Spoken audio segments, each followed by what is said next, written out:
Alright, so now we're going to transition to volume of cylinders. Formula is the exact same. Area of the base, represented with a big B, times height, which is height of the cylinder. The distance between the circles, remember?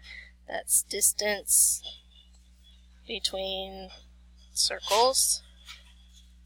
What is a little bit different is a lot of times you'll see, because the base of a cylinder every time is a circle, they just go ahead and put in pi r squared for the area of the base formula, because it's going to always be pi r squared. So here we go in example 2, part A.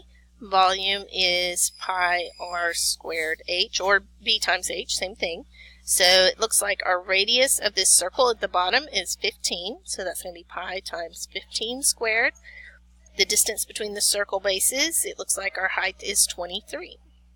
So we're going to put that in our calculator, pi times 15 squared times 23. Oops, I put equals 23 times 23, Miss Benton.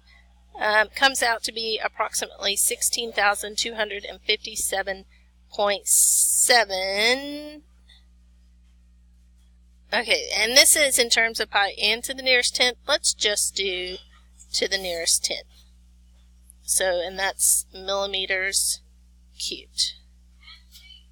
Okay, so if you want to pause the video and you try, we'll come back and look at that one together. Okay, so our formula is still pi r squared h. In this case, 3 is our diameter. So our radius is 3 divided by 2, which is 1.5. So that's pi times 1.5 squared, and our distance between those circles, our height is 1. We put that in our calculator, and that comes out to 7.1 inches cubed. Okay, so our next discussion piece is, how are the volume of a cylinder and a prism the same, and how are the volume formulas different? So I hope that you have noticed that both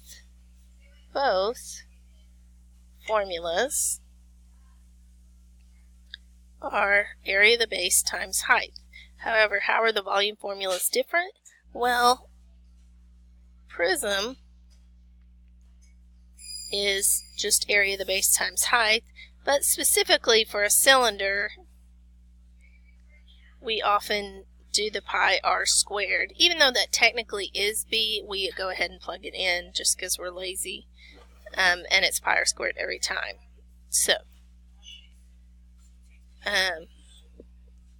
in this next investigation, you can use the pennies and the rulers to figure out some properties about oblique, slanty cylinders versus regular right cylinders, or you can watch the video that I've posted on Haiku of me doing the penny investigation.